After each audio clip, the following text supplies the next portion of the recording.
From Television City in Hollywood, it's time to press your luck. At first glance, this story seems simple. The story of an ordinary ice cream truck driver who walked into a famous game show and walked out with more than $100,000, a record no one had ever touched before, leaving the entire nation stunned, suspicious, and demanding to know, was this unbelievable luck or the biggest cheat in TV history? If you enjoy the video, make sure to like it. And for more amazing videos like this one, subscribe so you get them first. The year was 1984, when a man named Michael Larson traveled almost 3,000 kilometers to audition for Press Your Luck, a show he was obsessed with. He wasn't invited, but fate opened a strange door when one contestant failed to show up. Michael even brought a small plate with the show's mascot painted on it, planning to gift it to producer Bill, hoping to charm his way in. In real life, Michael fixed AC units and drove an ice cream truck in summers. A harmless, goofy, slightly odd man. And somehow, without permission, he slipped into the empty contestant spot until Sylvia exposed him. She noticed he wrote a fake name. Everyone realized he had lied to get inside, and Michael was instantly kicked out. But Bill, the show's producer, felt something. Michael's personality was strange but interesting. A poor, quirky truck driver who might boost TV ratings. The casting director, Chuck, hated the idea, but when Bill saw Michael's broken ice cream truck outside the studio, watched him struggling to start it, still refusing to give up, Bill became impressed. He ran to him and said, "Tomorrow be here, clean-shaven, nice clothes. You're a contestant." Michael's joy exploded, but he had no home except his truck, no nice clothes, nothing. So he went to a cheap store, snapped off a jacket's button, pretended it was damaged, got a discount, and then secretly reattached the button. The next morning, Sylvia showed contestants around the studio. Michael was thrilled but nervous. He tried peeking backstage, but Sylvia quickly blocked him. Contestants waited in a room until their turn, and finally Sylvia called Michael and two others backstage, where they met host Peter and the mascot. Recording began with applause. Michael, shy at first, told stories about his family and his job driving an ice cream truck. The audience laughed at his jokes. In the control room, Bill watched, proud of choosing him despite Chuck's objections. Peter explained the rules. Buzz first to answer, earn points, and those points give you spins to use on the prize board. Jenny answered first and everyone agreed, points for all. Ed answered another, more points. Michael got one right before the break, but when he tried calling someone, Sylvia blocked him. After the break, the real game began, the big flashing prize board. The moment Michael saw it, a spark lit in his eyes. It was as if he came just for this moment. The board had 18 squares, all hiding prizes.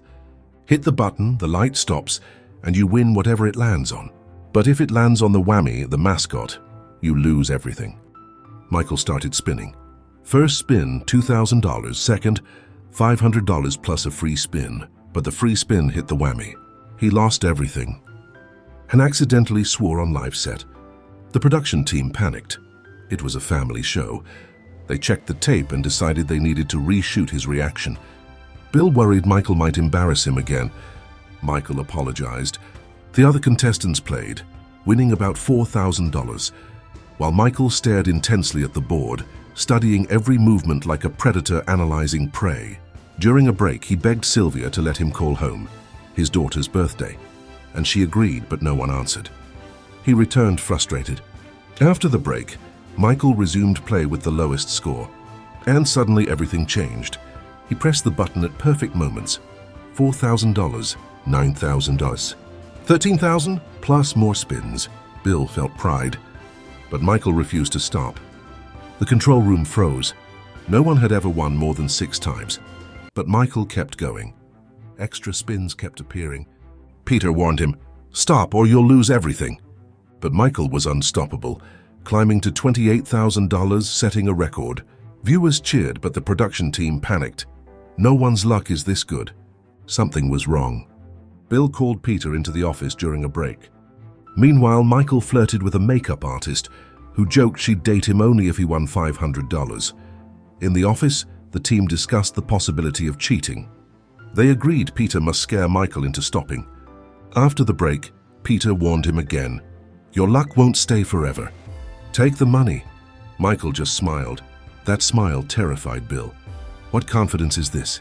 Bill ordered Chuck to check Michael's application. Chuck found it empty except for a phone number, the show's own number. Suspicious now, Chuck rewatched the audition tape and remembered Michael's ice cream truck. He searched it in the parking lot, broke in with a crowbar and found IDs, licenses and videotapes. Meanwhile in the studio, Michael crossed $30,000. They couldn't legally stop him without proof. Chuck checked the tapes, home videos, then suddenly recordings of old episodes of Press Your Luck. And then he saw it. Michael had studied the prize board patterns, memorizing them frame by frame. When slowed down, Chuck noticed Michael's eyes subtly shifting right before each win. He already knew where the light would land. Chuck ran to the control room and showed the proof. The board wasn't random. There were only 5 patterns. Anyone obsessed enough could memorize them. Bill realized Chuck was right. Michael was cheating, but cleverly. Memorizing patterns wasn't illegal. During the next break, Sylvia handed t-shirts to contestants, apologizing because Michael's streak meant they barely played. While everyone was busy, Michael roamed around and called home again. This time his wife answered, furious. She still let him talk to their daughter for her birthday. The break ended. Back on set, the producers panicked. If pattern memorization wasn't cheating, how do they stop him? Then Peter remembered the home player spin rule. They got an idea. Peter announced that whatever Michael wins from the next spin will also go to a random viewer at home. Michael opened the card. The name was Lyle Roberts, his old scam partner who once filed a restraining order on him. The producers planted this name deliberately to shake him. Michael froze, terrified. But he spun anyway and won a Hawaii resort trip. Peter announced Lyle would receive the same prize. Next, the crew blasted a bright light into Michael's eyes to throw him off. He pressed blindly and still won. Even Jenny supported him now, saying the bright light was unfair. Another break was called. Suddenly the network CEO stormed in, furious that they built only 5 light patterns. He demanded to know who let Michael into the show. Bill lied instantly, blaming Chuck. Sylvia then argued with Jenny, who claimed the show was favoring Michael. She dragged Jenny away. Michael told Ed the show was messing with him because he saw Lyle's name. Ed brushed it off as coincidence, but even he was suspicious. Michael panicked, walked around and found his phone missing. Chuck confronted him, asking who he had called. Michael freaked out and fled the studio, hiding in his truck, only to find it broken into. He complained to a guard, then to a cop, realizing police were everywhere. He thought they were there for him. Terrified, he wandered until he mistakenly entered the wrong show set. The host, confused, treated him like a guest. Michael said he just wanted breakfast with his family watching him on TV. He had done everything for his daughter. Sylvia dragged him back. Chuck overheard Bill blaming him to the CEO and broke down crying. Out of spite, Chuck grabbed Michael's confiscated phone and redialed the last number, reaching Michael's wife. Back inside, Michael crossed $100,000, a fortune in 1984. The studio exploded in celebration until Peter said, "Michael, there's a call for you." Chuck had connected Michael's furious wife live. She called him irresponsible, embarrassing, and demanded divorce. The studio went silent. Michael collapsed emotionally and took a break. The team asked who authorized the call. A tech said he received a note signed by Bill, but it was forged by Chuck. They decided to cut the scene later and continue, but Sylvia revealed Michael refused to return. Bill went to him and said, "We know what you're doing. We can't stop you, but finish the game. America loves you. Don't waste this." Michael agreed with one request, one last call to his wife. But when she answered, he couldn't speak. Broken, he hung up and returned. In the next round, Michael gifted his spin to Ed, earning huge applause, frustrating Bill, who smashed Michael's earlier gift.